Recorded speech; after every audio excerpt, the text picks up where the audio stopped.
with AP History Help, and this is the AP History Help podcast, where you will learn everything you need to know about taking AP history classes, from skills to content, from historical thinking skills to themes in history.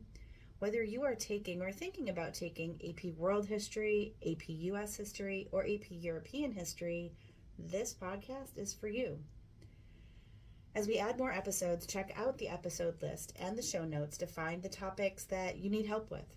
Email me at wendy@aphistoryhelp.com with questions that I might answer on future episodes. You can also follow and interact with me on TikTok and Instagram at AP History Help. This week, I am going to talk about taking notes in an AP history course, or quite frankly, any high school or college level course. So if you have a friend who struggles with note-taking, even if they're not taking an AP history class, you might want to share this episode with them.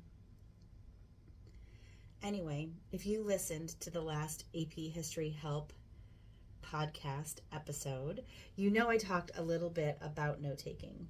Mostly I told you how not to take notes. This week we're going to look at 4 different options for taking notes. There's not one hard and fast way to do it right. Nope, you have choices. By the way, if you haven't listened to episode 2, there is some good advice about setting yourself up for success, and it's never really too late for that. If you've gotten into a bad habit or two, you can change. So I recommend you go back and give it a listen. Okay, let's be honest here. If you're taking an AP history course, you are going to have to take notes. Maybe they are class notes, maybe notes from reading the text, watching a movie, take notes. Reading a document, take notes.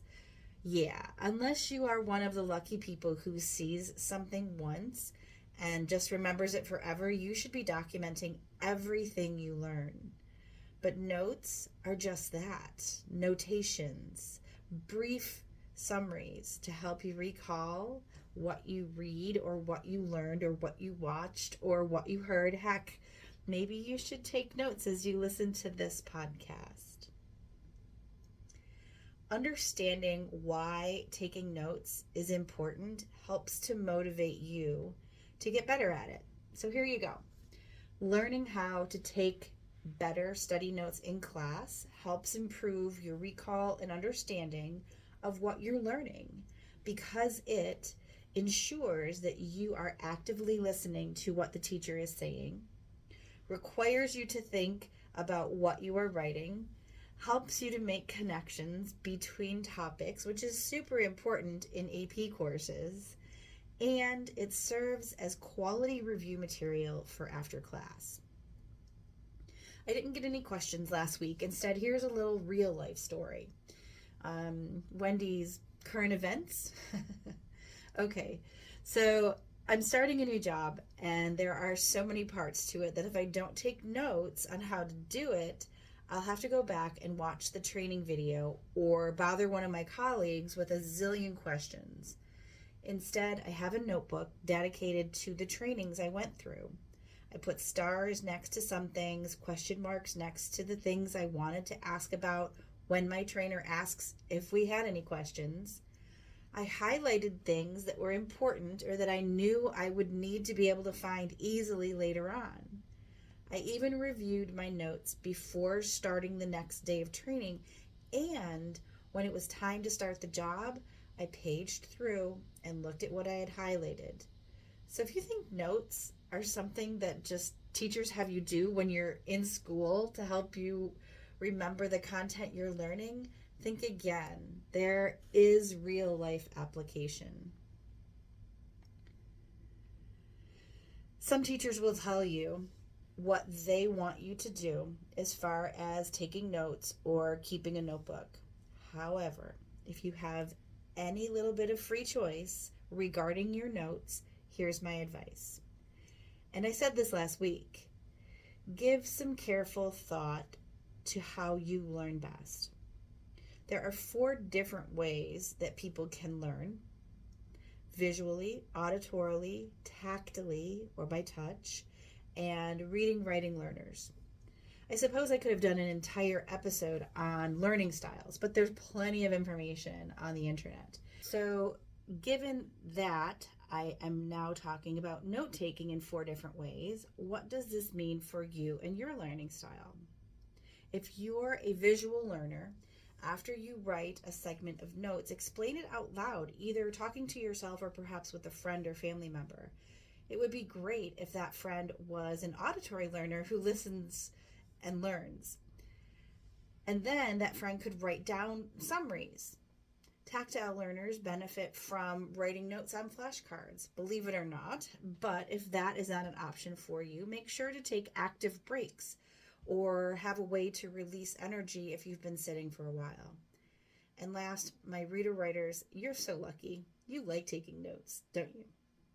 Be sure to organize your notes by topic and don't get sucked into wanting to write entire sentences. My pet peeve. Just write the most important points. As a matter of fact, you heard me say this in the last episode. Okay, I'm talking to all of you here.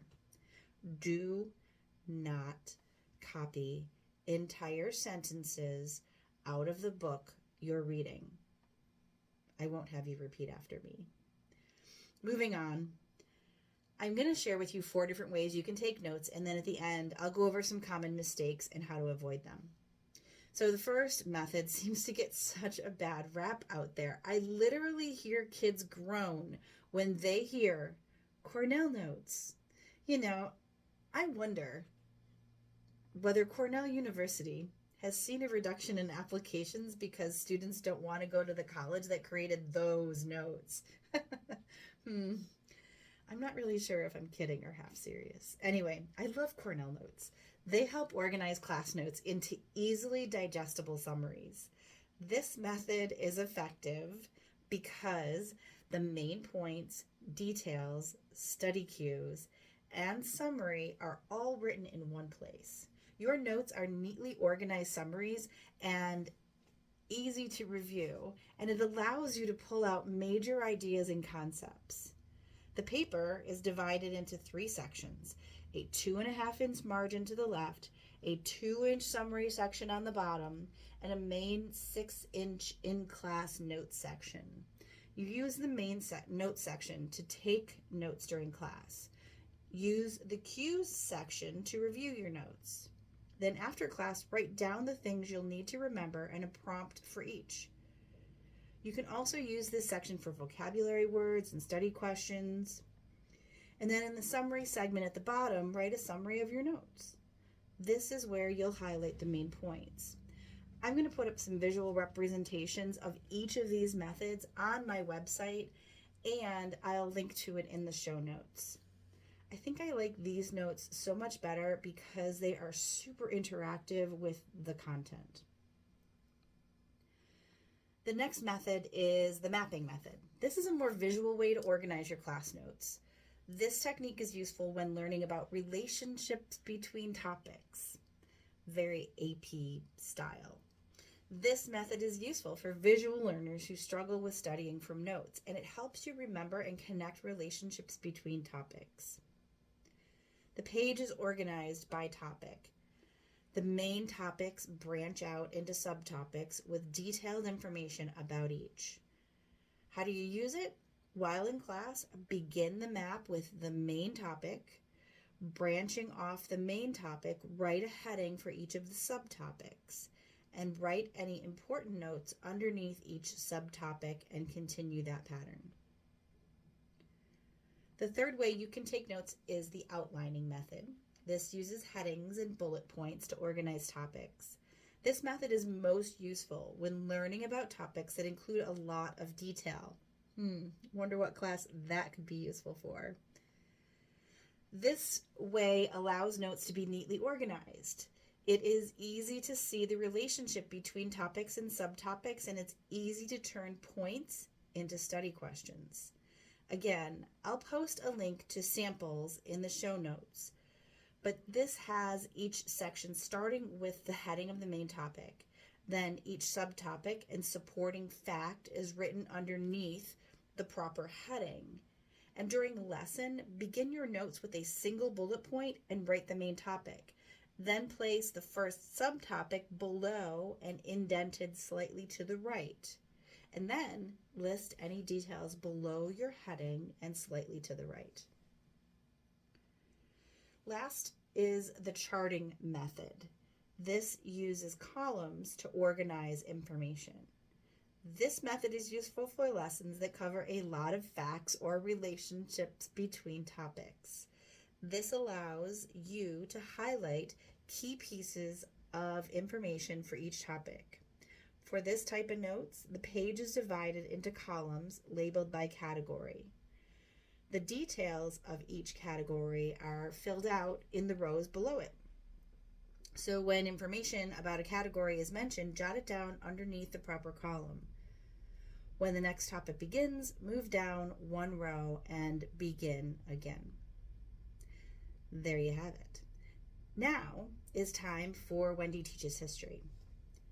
From the category of They Made a Movie About This, on this day in 1955, Emmett Till was murdered. This episode is airing on August 28th. And on August 28th, 1955, a travesty occurred in Mississippi that exemplified the existing racism that permeated the American South. Emmett was a 14-year-old boy from Chicago who was visiting his family in Mississippi. His mama had told him that things were different there for black folk than in Chicago. Yet, he was a teenage boy, and he was a prankster. And he was hanging out with his cousin and some friends and was bragging that he had a white girlfriend back in Chicago. His friends dared him to ask the lady who was minding the store out on a date. All they heard as Emmett was coming out of the store was him saying, "Bye, baby." She alleged that he flirted with her and grabbed her.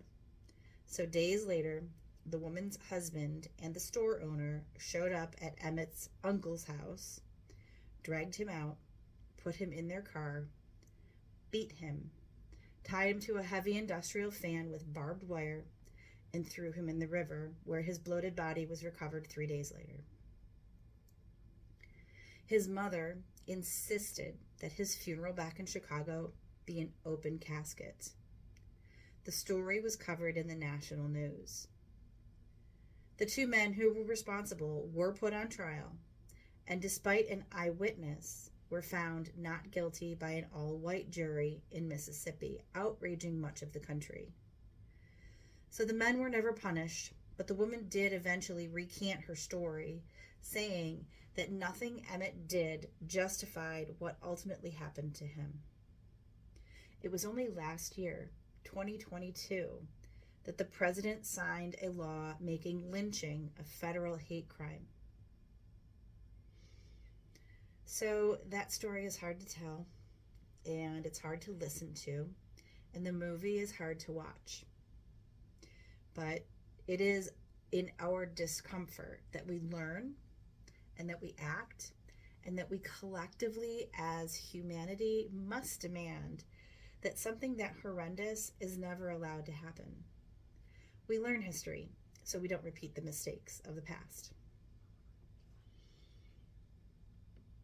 Okay, one of the best ways to make studying for tests easier is to have clear and concise notes to refer to. Unfortunately, many students don't know the most effective way to take notes in class, and as a result, students are often left with study notes that are missing information, hard to understand, or unorganized. I don't want you to feel like it's too late to unlearn bad habits, so here are some common note-taking mistakes that students make and how to fix them. The issue, not structuring your notes properly. Many students record every word their teacher says in class and wind up with pages upon pages of notes. Though it's great they're paying close attention in class, this makes deciphering which information is most important difficult when studying these notes. So the fix is to use a note-taking template. Sticking to a template is the best way to make sure your notes are concise, structured, and comprehensive. Depending on what type of learning style you prefer, one note-taking strategy may work better than another. Another issue is not using highlight properly. Ugh, this is a biggie, you guys. I love colorful things. I love highlighters. Highlighting text can make reading notes easier for you, but a common mistake is highlighting too much information. Again, this makes the important information difficult for you to pull from your notes when studying. So the fix is to only highlight the most important parts. Highlighting sentences in a textbook should be used to bring attention to the most important points of a topic. And so a good rule to follow is only about 10 to 15% of each page should be highlighted. You also need to make sure that you are using what's highlighted as a prompt to test your knowledge of the material and not simply memorizing it. To test your knowledge, copy a sentence highlighted in your textbook into your notebook. This will serve as a prompt. Then, write down everything you remember about that topic. Once it's finished, it's time to see if any of the points are incorrect, missing information, or can be built on. This will help make sure you're actually comprehending and not just memorizing the material. Okay, 2 more to go. The next issue is not organizing your notes correctly. Even if your notes are well structured and concise, if they are not organized correctly, it can be difficult to understand how they relate to other material. It's important that you study your notes. Darn it, I'm so sorry. It's important that your study notes are kept in order to make sure references to earlier material make sense. So I'm sure you can imagine that the fix here is to include the date on class notes. There's a reason why teachers have always encouraged students to record their name and the date on papers. It keeps the notes organized in chronological order and makes organizing that much easier. Add the course title, chapter, and date to each page. Make sure you use a folder for each specific course and divide that folder into subfolders for each topic or unit. And finally, do you only review your notes before the test? Students who only review their notes when a big test is looming are only making things harder on themselves. Since they haven't reviewed the material in months, they are taking valuable study time to relearn the course. So what should you do? I'm sure you know this one. Take time each night to review. Reviewing the notes taken in class for up to 30 minutes every night can make a big difference in your recall. Visiting the material on an ongoing basis allows you to identify any areas that need extra work and get a better grasp for the course as a whole. Come exam time, you'll only need to review the material rather than starting from square one. Whew, okay, there you go. Did you take notes? No? Okay, go back to the beginning of the player and start over with a pen and paper. But seriously, what spoke to you about your note-taking? Commit right now to make one change that you will implement starting today. Write it down, or better yet, put a calendar reminder in your phone for an appropriate time each day. And don't actually dismiss that reminder until you have followed through. Need more help? Want a tutorial on note-taking? Want to talk more about your learning style and how to work with it rather than against it? Contact me for a one-on-one session, either by email or by going to the AP History Help website. Okay, that's all I've got for this episode. Remember, a new episode comes out every other Monday. Stick for me for whatever help you need in your AP History course. I've got your back. Join me next episode as we take a look at some of the different options for review books. Those textbooks are colorful and pretty, pretty heavy, but they have too much to say. If you want to pass that AP exam, you'll want a good review book. Hit that follow or subscribe button so you'll be notified when that and subsequent episodes air. Do me a favor, email me at wendy@aphistoryhelp.com with any questions or suggestions. That's Wendy at aphistoryhelp.com. And or follow me on Instagram and TikTok at aphistoryhelp. You'll be able to comment, ask questions, and interact with me there. Tell your friends who are taking or thinking about taking AP History classes about the podcast. I'm here to help as many students as possible to be successful in the course and on the exam. That will do it for this episode. Don't forget to come to Wendy for AP History Help. This episode of the AP History Help podcast is now history.